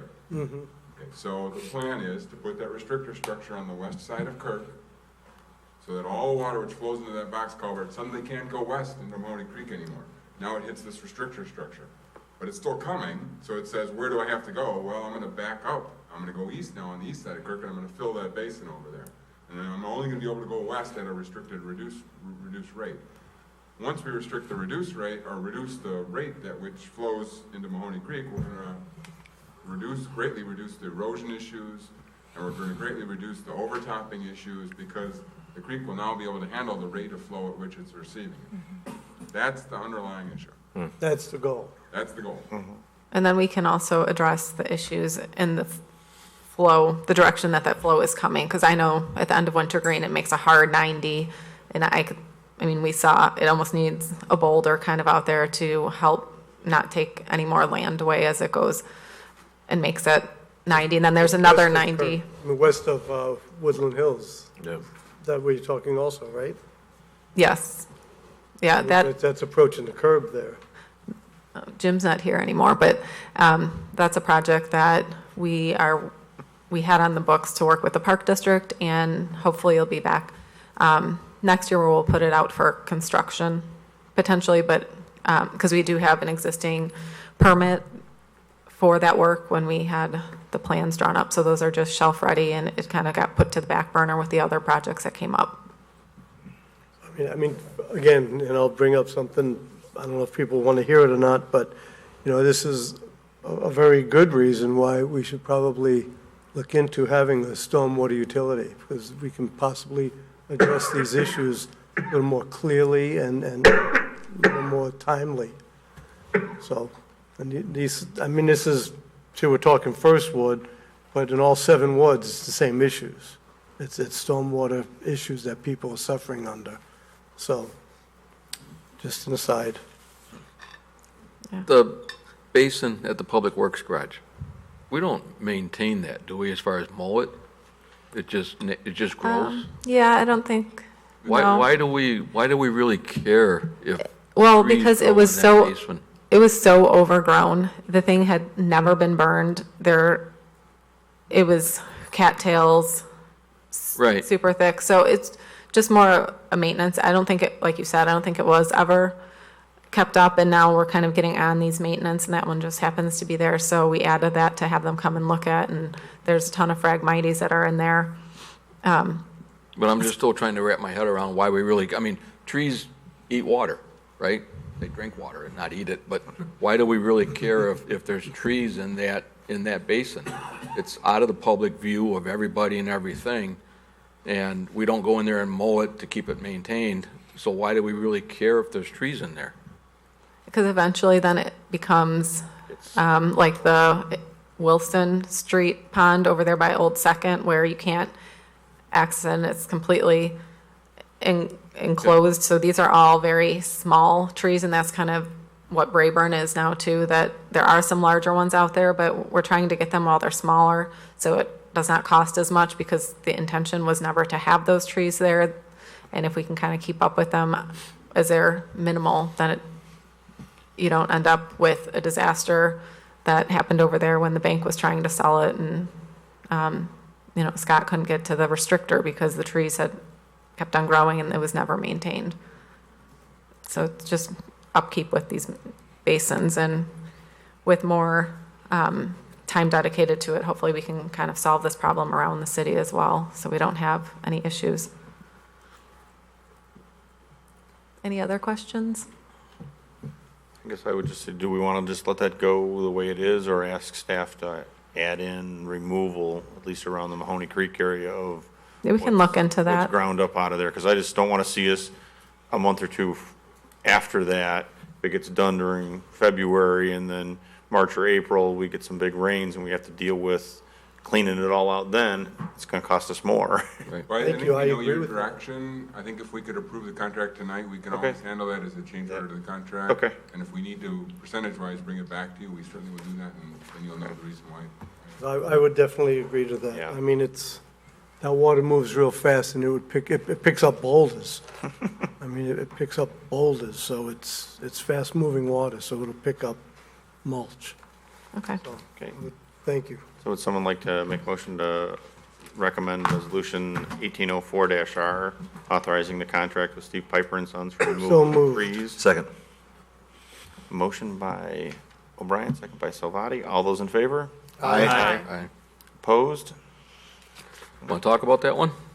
Sure, Let because it people know falls we're under, maintaining. At least trying to do something right. yep. Okay.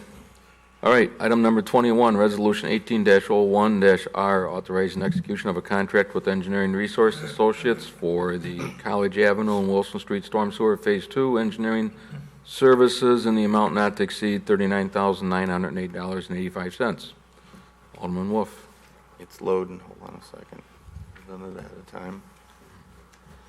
This is for the College and Wilson Street watershed area, basically along the tracks, the end of Prairie Street, around Cleveland Avenue and Redant Road. And we have asked for qualification proposals from consultants performing the Phase 2 engineering along this area of College Street from Wilson Street to the outfall of Mahoney Creek. So that's basically what it is. I'll let you explain. Tim? Sure. Last year, the city of Batavia, we retained Engineering Resource Associates for a Phase 1 preliminary engineering study of College Street and Wilson Street, as you said, for that basin to determine the capacity of the existing storm sewer and to see if it would need to be upsized to mitigate flooding, the frequency of flooding occurrences. The main objective of this study was to identify locations within the storm sewer system that may need to be enlarged or modified to develop preliminary design alternatives that would be evaluated for replacement of the storm sewer. To understand the main causes of the flooding, ERA developed a hydrologic and hydraulic model of the existing drainage area in the storm sewer system. The hydrologic model was used to determine the peak flows for several storm events, and then the hydraulic model was developed for the storm sewer trunk lines to identify where there is deficiencies in the capacity. The models were then used to develop improvement scenarios for analysis. Once we completed that, we sought qualifications and cost proposals from engineering firms for completing the final engineering phase of the storm sewer replacement in preparation for bidding the project in spring of 2018. The consultant will be tasked with developing final engineering plans and specifications for bidding, for preparing final engineering plans, specifications, and bidding assistance. Funding has been set aside in the 2018 budget for final engineering, construction, and construction engineering. 4 firms submitted statements of qualifications and a sealed cost proposal, and the consultant that was selected that had the lowest adjusted cost was Engineering Resource Associates, who did the Phase 1. We've worked with them on several projects and had good success working with ERA, very good company, so we'd like to move forward with that work. Okay, does anybody have any questions? I just have one question. I know you don't have an engineer's estimate yet because the purpose of this would be for them to do the drawings and come up with an engineer's estimate. Right. But do you have a guesstimate on what we're talking about here? We have estimates from the Phase 1 that the costs were approximately $800,000, $700,000 to $800,000 for the storm sewer, for one of the scenarios that we were looking at. We're looking at doing a portion of that, not the entire thing, for a cost of about $600,000. Okay. So the engineers are going to put together sizing of what the storm sewer pipe should be? Yes, so they looked at several scenarios or alternatives in Phase 1, and for Phase 2, we're picking that final storm sewer size, and then And with the hydrologic test, are they determining a 10-year event, a 100-year event? How are they going to address it with pipe sizing? They're looking at, we looked at several different scenarios. I want to back up a little bit.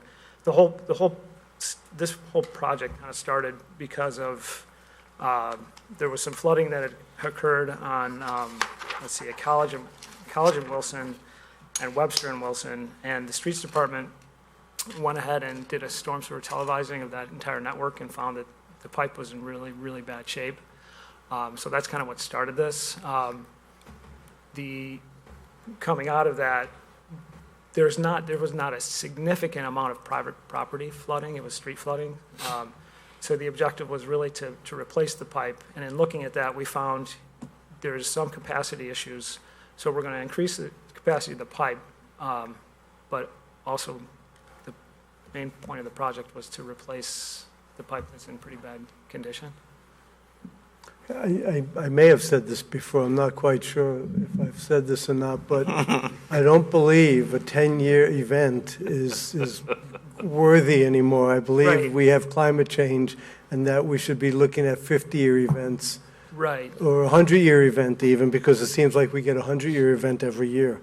I guess we have to be careful. So and I know it costs money, but Right. it'll cost money if we put pipe in that's undersized for a major event, and then we have big issues again. Right. And we only want to go into the ground one time and Right. have it last for 50 years, so. That's understood.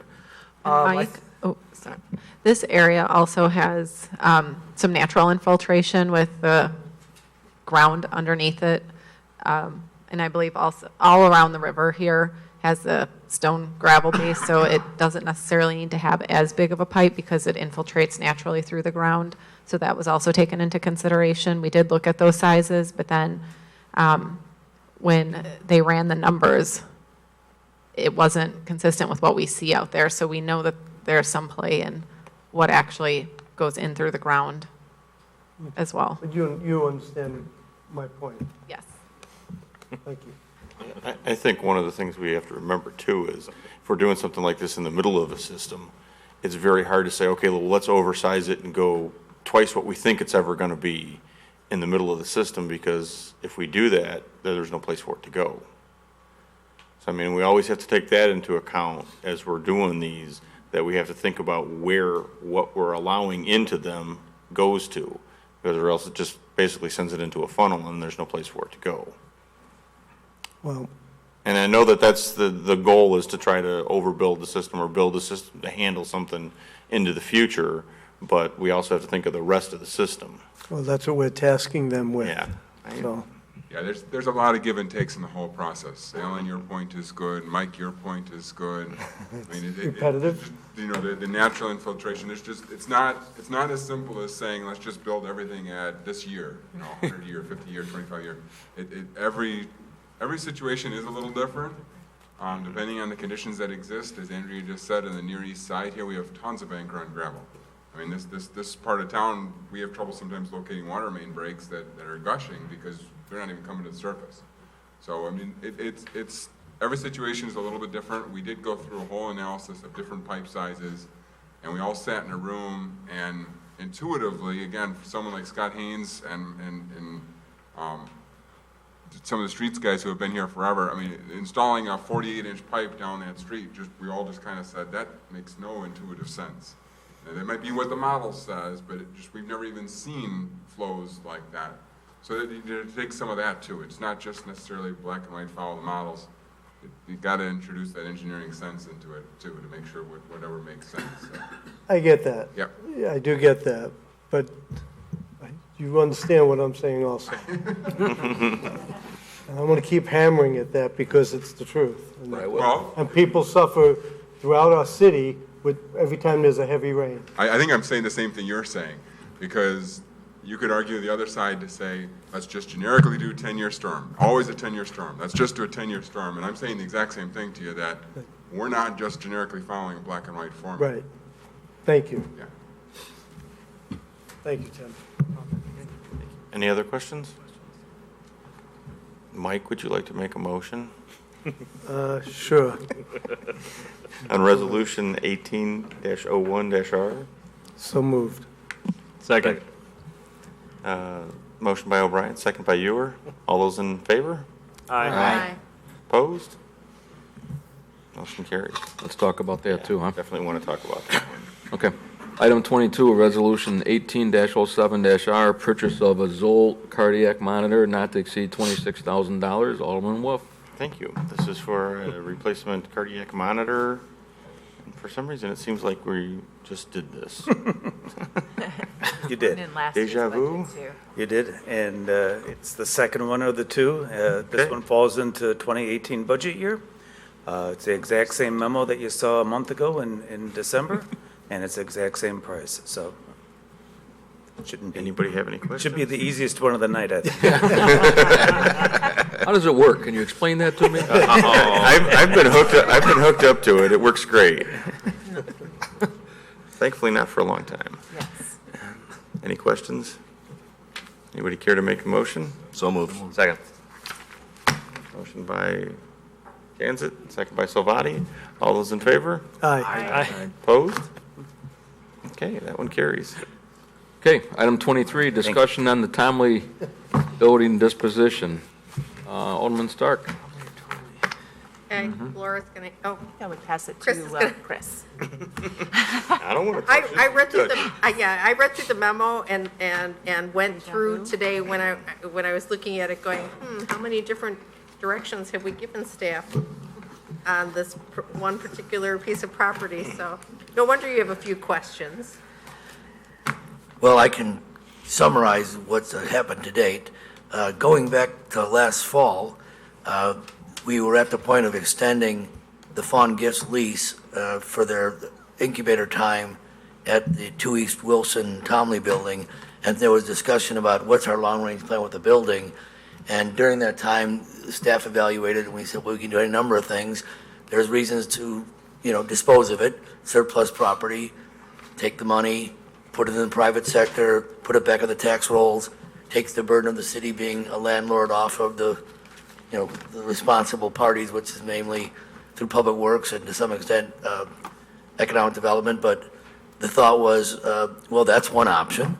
And there were some parties, primarily outside of this council, that I heard on the street saying, incubator program's a great idea, we really should keep it, it's a unique program to Batavia for the most part, and it offers an incentive for small business entrepreneurs to develop their plan and move forward at lower than market rates for rent. So that was one end of the idea, and that was discussed in the fall. And so, okay, status quo, keep it the way it is. Next step was, well, let's just sell it, with no conditions. Whoever wants to buy it can buy it, and we assume putting it in the private sector will result in ideally the highest and best market value use. Then there were discussions about, well, technically speaking, it's a building in the downtown mixed-use development district or zoning district, and therefore anything can happen. You're entitled to use the building any way you want, the way it is, provided you meet the use controls that are set forth in that DMU zoning district. So if someone were to say, wouldn't it be a great place to have a little bookstore or a little cafe? And it may very well be a great place to have a bookstore or a cafe, but technically speaking, you can also have an office use on that, at that location. You can talk about, well, it would be nice to have a little apartment upstairs, and that's permitted there too, but then again, so is an office permitted upstairs. So the thought was, if we leave it just the way it's zoned, you have to expect that who's ever going to buy it provided is a qualified buyer and he can make the payment and he has the financing and goes to the closing and it clears the closing, he can use it any way that he's entitled to pursuant to the zoning ordinance. So we discussed that, and the other option was, well, we can put together an RFP and we can ask a developer what they'd like to do with it, and we can evaluate that. And we went through that process once before years ago. You'll recall we had Ms. Grudecki looking to put a martini bar in there, and we had another commercial broker that wanted to buy it in conjunction with the Bobby Gunter piece next door and create a restaurant. And so there's all kinds of ideas, and there was some interest back then, but none of those panned out as it turned out. In the case of Grudecki, the business plan didn't seem to have the oomph and the wherewithal, and he also required that within the first 4 years, all of his lease payments would go towards purchase, and it just seemed like it was a deal that was less than ideal for the city at the time. And in the case of the Corcoran proposal, they couldn't get acquisition of the Gunter building in any reasonable price. So those went away. So we said, okay, we'll just continue as a incubator space. Well, through that process in the fall again, it was said, well, why don't we put together an RFP? So we did that, wrote up an RFP, and we presented to the council, and we gave a scenario, kind of like in a ranked order. You know, your proposal can do anything that we've just discussed, and we'll look at them on a case-by-case merit basis. All the way to, in fact, hey, look, here's what I want to do. I want to work with the city in a public-private partnership and increase the value of the building by doing an addition to the back, and it's going to create this much increment, and for the value of that increment, I'd like to see the city participate in some way, whether it be to help fund the development itself, or perhaps the acquisition cost or something. Anything was on the table, although the one thing we did put in the RFP was to the exclusion of demolishing the building and creating all from new. Okay, so that was presented to the council, and we're going like in November now, or mid-November. And the council said, well, you know, we talked about that, and then someone suggested, well, you know, look, all bets are off, let's just see what they want to do. Why even rule out, you know, what can be done? So let's take that prohibition off. The conversation evolved, and ultimately somebody said, you know, why don't we just find a broker, a real estate broker, and have him sell it, you know, and so that was the last charge that we had at staff level. That was back in late November. And so we did that. We went out to half a dozen brokers, and I just wanted to say, while I have your attention on this particular point, you'll see the brokers, 7 of them actually, that we contacted, and there's 2 conspicuous absences, and someone asked me about this, and I want to explain why in case you were wondering. Local brokers, BEI and Michael Marconi. And the reason that was decided, it was because they own buildings in the downtown also. We thought there might be an appearance of a conflict of interest in the event that somebody called upon them for the 2 East Wilson building, and next thing you know, and I don't mean to disparage in any way, just there might have been an appearance that there'd be a conflict because they had a building for sale in the downtown as well. So when we asked the other brokers to submit a proposal, we put as a condition that you have to agree that you don't own any buildings or any property in downtown Batavia. So all of these 7 that submitted met that criteria. So we looked them over, and we decided to recommend and go with O'Donnell Commercial Real Estate. So that's where we were. We signed essentially executed an agreement for exclusive representation on the property with Kevin O'Donnell, and I met with Kevin. We walked the building. And then we recently talked here at Cal level about, you know, after further review, maybe there's some way we can't control what we want to happen in that building. And so my thoughts were, well, if you're going to put a condition on it, you need to put it on it now before you start brokering it, because if you don't have a condition and somebody submits a proposal where they're going to pay you the amount of money to buy the building, you lose the ability to say no. As long as they are qualified buyer and can prove up that they can pay it. And that's just because it protects you from being any assertion that you're discriminating in some cases for whatever reason. So I told Kevin to pump the brakes a little bit. I wanted to talk to the council one more time to see what it is that you specifically want. If you want to add conditions, we can do that. If you want to stay away from that, we can have no conditions. Or if you wanted to go back to the RFP and say, look, let's see if we can, you know, stimulate a proposal. That will drag on, and it's likely that the building will remain possibly vacant for some time, but that does give you the option to determine through some kind of an agreement by with the RFP process that what this guy's going to do is deliver what he's saying he's going to do to the building. And you could put timeframes on it, you know, by such and such a date, et cetera. So it's really up to the COW how you want to direct staff to proceed going forward. But Mr. O'Donnell is in a holding pattern, and I'd like to, you know, finish that up with him. So, are there any questions? Susan? Well, Use the mic, please. I have sat through all of these meetings, and I've heard all you commented. We had it so tightly locked down before that we got one proposal out of all of that time with Mr. Grodecki. So, and then I thought we were on the right path, and then we sent you guys back to kind of do it all over again. So I'm very confused as to what we're doing. Does anyone else, I'm sure everyone has comments and questions. I have some comments I'd like to make. After this whole thing kind of got out and there were some newspaper stories done about it and some conversation people watched on TV, I was contacted by 3 different individuals who wanted to ask questions to me about this particular piece of property. And the common theme that I got out of everybody in the group of the 3 was, you know, they were interested in buying it. They didn't have any idea what they wanted to do with this property.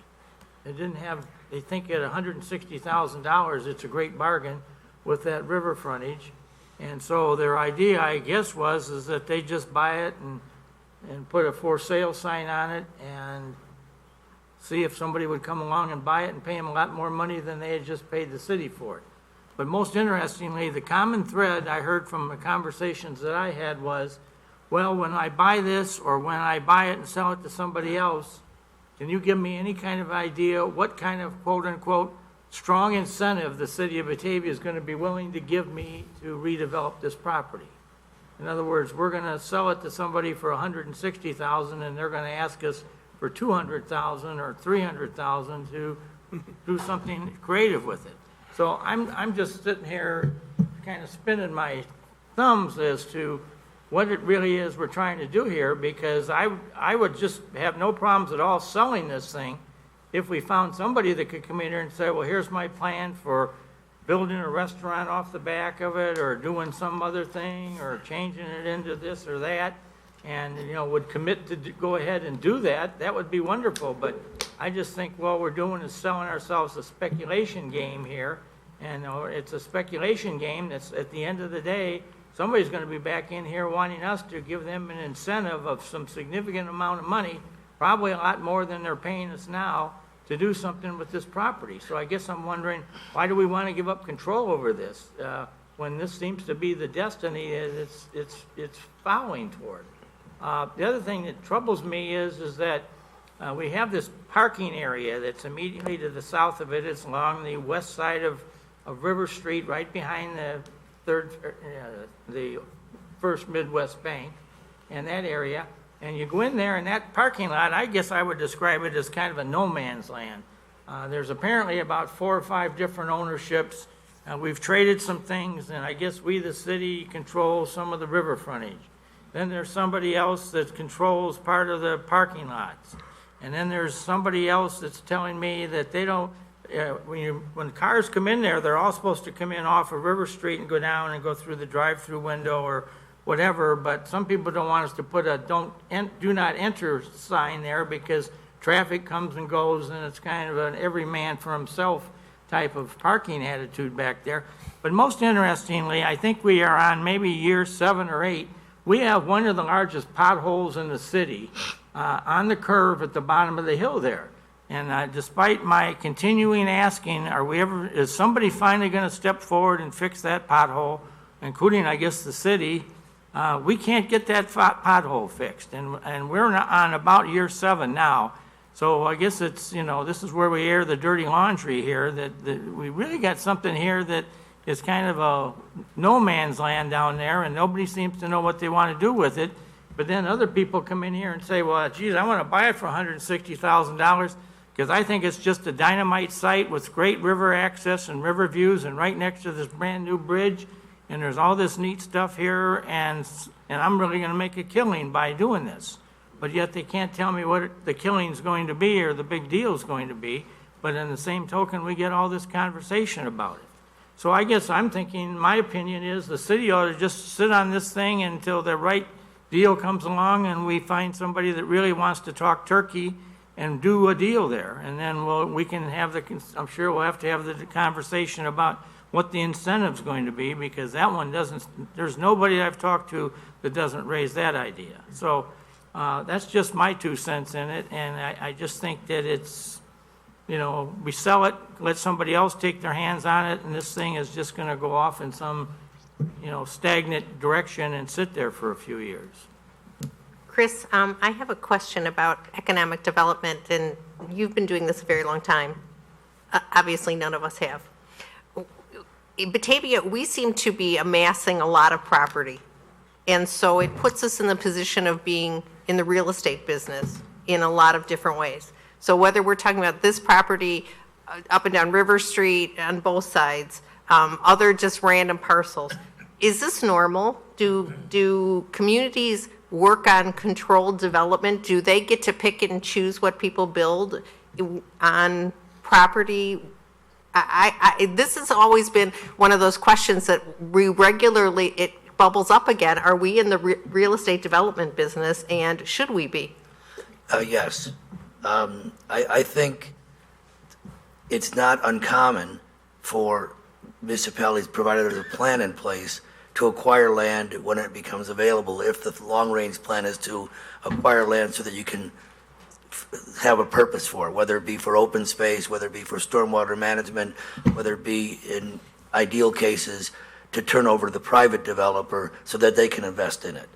I don't believe it's commonplace for cities to buy buildings for the purpose of being the landlord and renting out in the market, but it's not unusual for when a building becomes available, particularly if it's been blighted, and the market is not in demand for it, for the city, provided they have the wherewithal to purchase it so they can control the use, particularly if they're looking to get several parcels in contiguity to cause a redevelopment.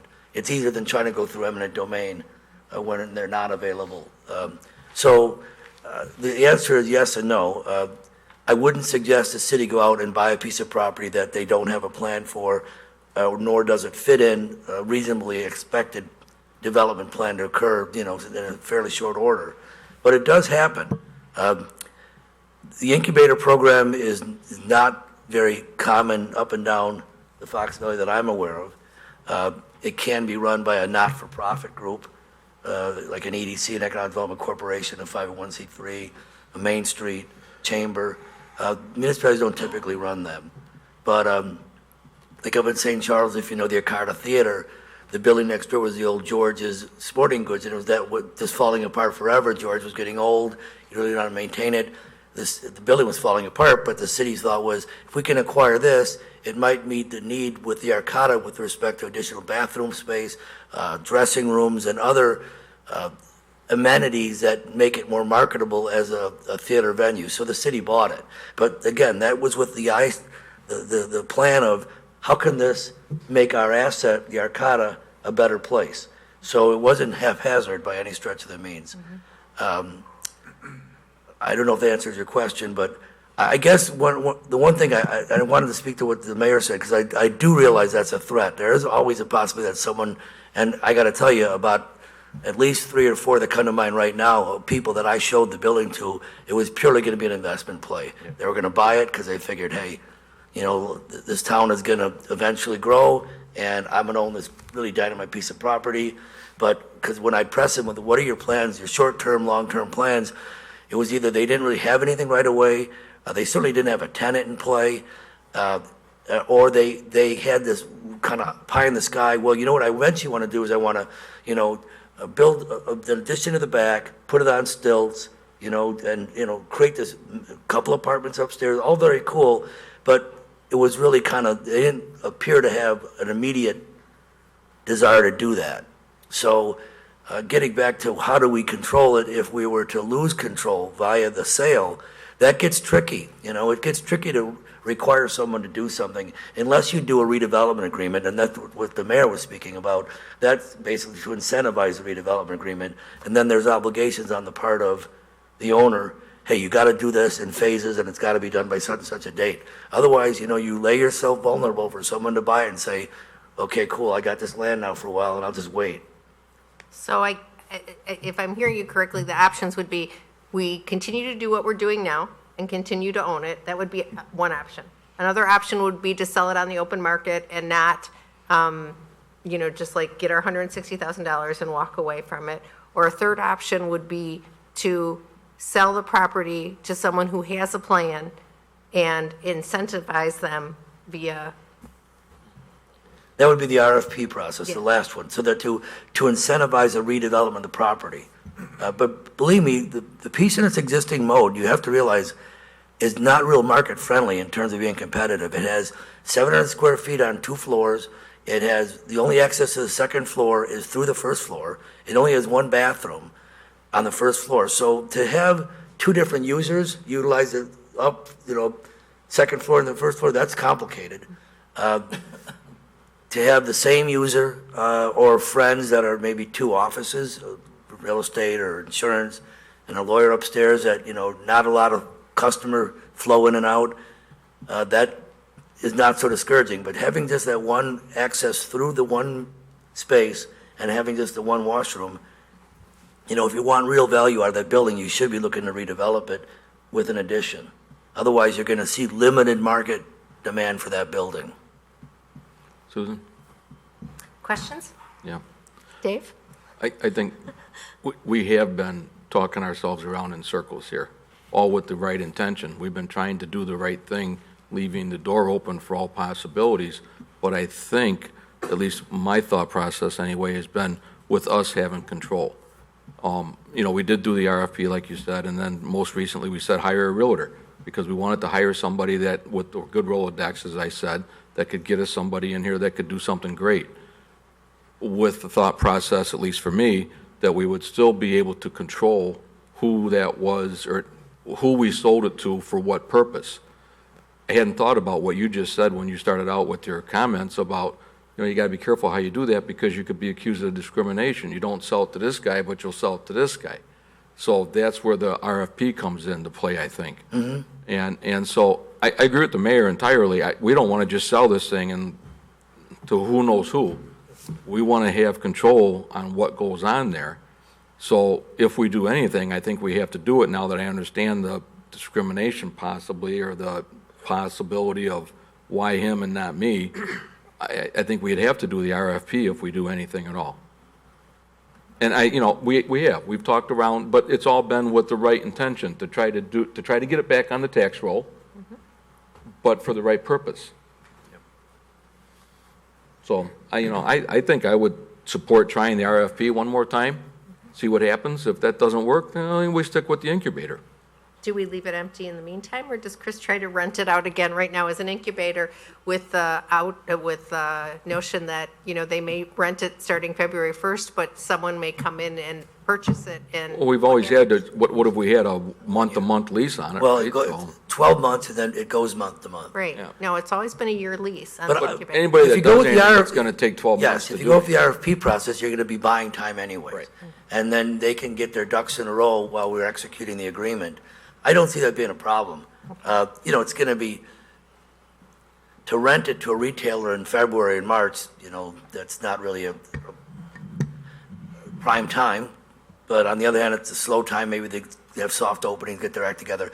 Just to go back to why we decided to go broker, I think the rationale was, okay, let's just sell it. And then my thoughts were, well, then let's get a broker to sell it, because technically speaking, it's been for sale for at least 5 years, but not with any marketing plan. We don't have a broker out there, not even a sign in the window.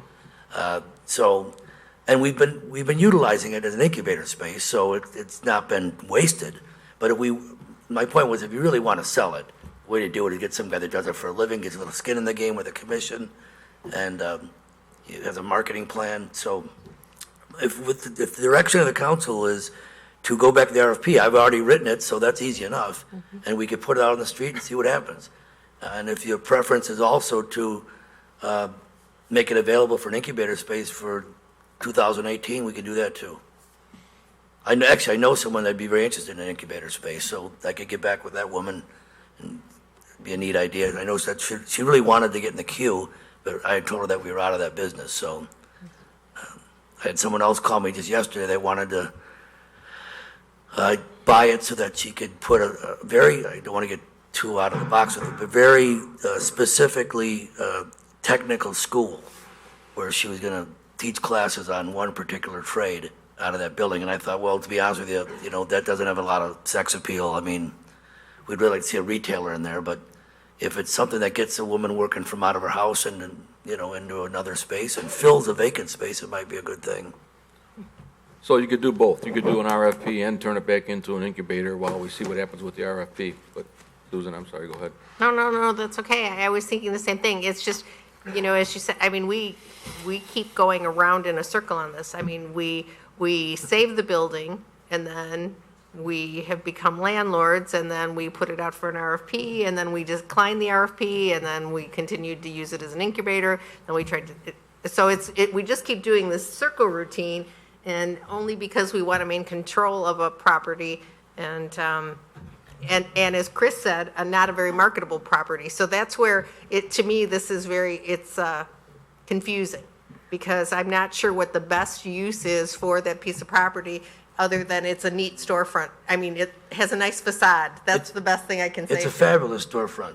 I mean, it's uniquely located. You Yes. can see it coming down the hill and across the bridge, so that makes it very competitive. It's just the interior space itself is a tough one. Exactly. And so you need someone with a lot of money, or the city has to be willing to offer a big incentive. And so is that part of the RFP? Does it say that we'd be willing to offer incentives? Yes, I think I might have said. You did. yes. I didn't read the whole But thing. it lists, you know, the kind of a range of what we'd be willing to look at. But the last, kind of the highest and best redevelopment potential is, how can we make this building create more value so the increment can pay the city back any incentive?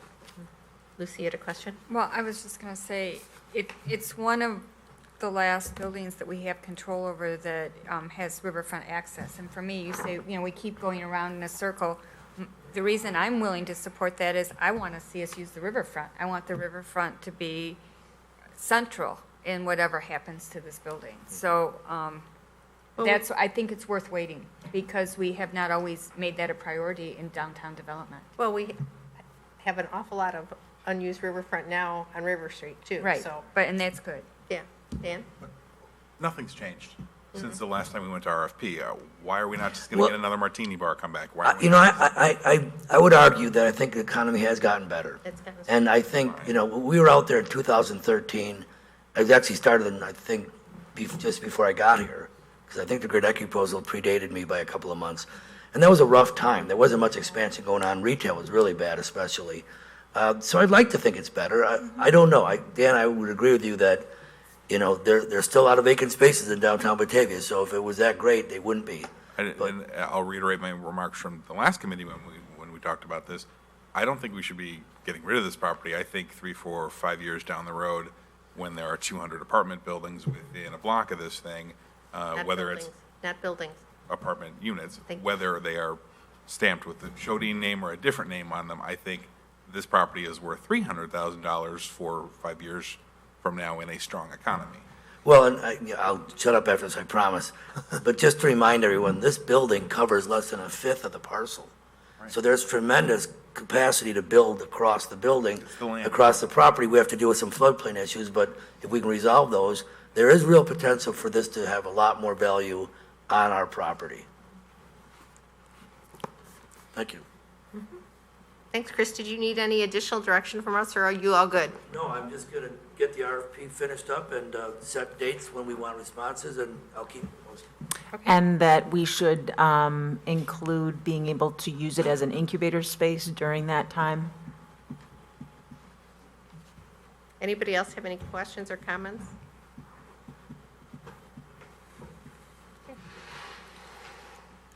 Okay. Going to go on then to ordinance 18-01, amending Title 8 of the Batavia Municipal Code related to electric service rates. Alderman O'Brien. In November, we authorized staff to put together an installation of an electric vehicle charging station in the West City Hall parking lot. Staff came back with a 40-cent per kilowatt hour charge on that. This is basically just amending the code. We don't have our current code doesn't have any provisions relating to the electric rates for vehicle charging stations, so they are recommending the attached ordinance to add language to the code to authorize the city to charge a sufficient cost recovery rate for electricity at city-owned vehicle charging stations. And that's pretty much it. Gary, can you add anything to that? No, I was on vacation the last couple of weeks. I came back today for the first time. I saw that the sidewalk out in front of the charging station wasn't shoveled, so I've already got that, an email out on that needs to be now part of the things that need to get shoveled and salted. And tomorrow, the station is being inspected for basically the kickoff of the 3-year warranty period, so. Any questions, any comments? Well, I think it's the future, and so we're taking a step forward. So, anyone care to make a motion? So moved. Second. Motion by, I forgot your name. A little tired, sorry. Meisler, excuse me. Second. Second by you. Brain cramp. All those in favor? Aye. Opposed? Ayes have it. Thank you, Gary. All right, item 25, project status. Laura? I have a couple of things. The fire department has a new requirement that in the event that they are responding to a patient who is suffering from a stroke, they're required to transport that individual to a hospital that has an actual stroke unit, and the closest one is Central DuPage Hospital. Well, Central DuPage Hospital, knowing that they've got some people who are having to travel a significant distance to come to their stroke unit, has purchased a mobile stroke unit. It looks like an ambulance, but it's rather larger than an ambulance. It has double wheels. It has a CT scanner on board. It is self-leveling because in order for the CT scanner to operate, it has to be perfectly level. And this can either meet the fire department at the place where the individual is suffering the medical emergency, or at a point midway, say at the parking lot at the Cougars Stadium. And the individual can be moved from our ambulance unit and into this mobile stroke unit. And, time is incredibly of the essence in stroke situations. So this is an $800,000 to $1 million investment that CDH has made, and it's really going to help us considering the requirement to transfer to a stroke unit. So that's some good news about a resource that's available to members of our community in emergency. Also received good news that there's a space in Windmill Lakes Shopping Center that is just south of the Amish Furniture Store. We received news that there has been recently a lease executed with Frenzy Furniture. They have another location down in Aurora, and their second location, they're going to be opening up in Batavia. I don't have an update from the state of Illinois on the project with the indoor farming operation, but I'll continue to keep you posted on that as more information is available. Chris Aston has both reached out to the individuals at the state of Illinois who are working on this project, and he also made contact with the Kane County Economic Development Department, just so that we're aware of any particular incentives that Kane County may have for this type of operation, so that we can provide that information as well. Strategic planning will place on the January 23rd Committee of the Whole agenda to select the firm to work with. Department heads right now are preparing an annual report based on the results from 2017 and a preview of their objectives for 2018. Probably on the February 13th Committee of the Whole would be when we would give that presentation. The city has obtained a software called Meltwater. This will allow us to monitor all media sources for news that is mentioning the city of Batavia and or other topics that might be of concern to us. It also gives us the power to target messages and outgoing communications to appropriate media outlets.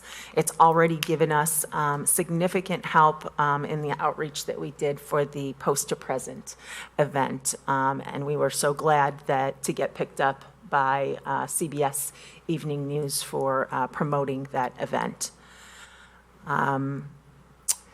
I had sent to you some commendations from our police department for the life-saving efforts of several members of our police department who, because they have been provided with naloxone, they have been able to save several lives in our community from potential heroin overdose.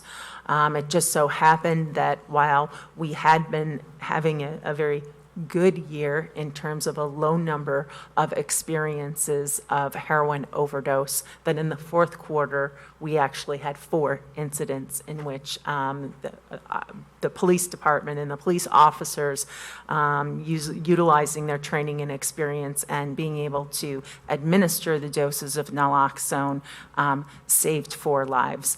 But this has prompted, and I received comments back from several of you that we would, and following up on the presentation that was given by Joe Bartolomeo at the last meeting, the last city council meeting. I met with Lisa Hitchens this morning, the superintendent of our school district, and she said that she would like to participate in some type of community discussion about addressing the deficiencies that might exist in educating the community on what we can do to make sure that we're taking all the preventive actions that we can to try to address the opioid epidemic and its impacts on our home community here. So my next step is going to be to meet with Joe and get a better idea on what his vision is for the event that he talked to us about, and let him know that he has the city's cooperation and also the school district's cooperation, and perhaps we can put together a committee to plan such an event in our community. Update on 1 Washington Place, the redevelopment agreement has been fully executed, and community development and the developer are now working together to create an updated timeline, and once that's available, we will distribute that. And also, a question came up on Facebook today about the proper placement of garbage carts during times when the parkway is covered with snow. And I thought, for those who aren't on Facebook, this is some important information to get out there from Scott Haynes, the superintendent of our streets department. Carts and cans should be placed in the driveway or in the parkway no more than 3 feet behind the curb or off the edge of the pavement. By no means should they ever be placed in the street, because that is an obstruction to traffic.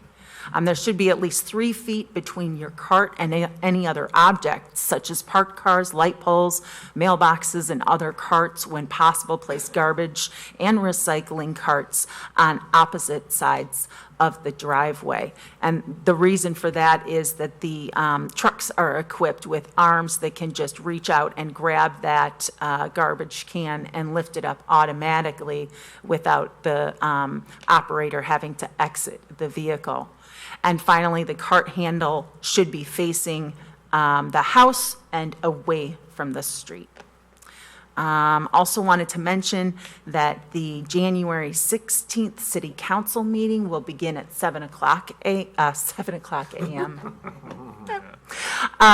o'clock p.m. We may need to.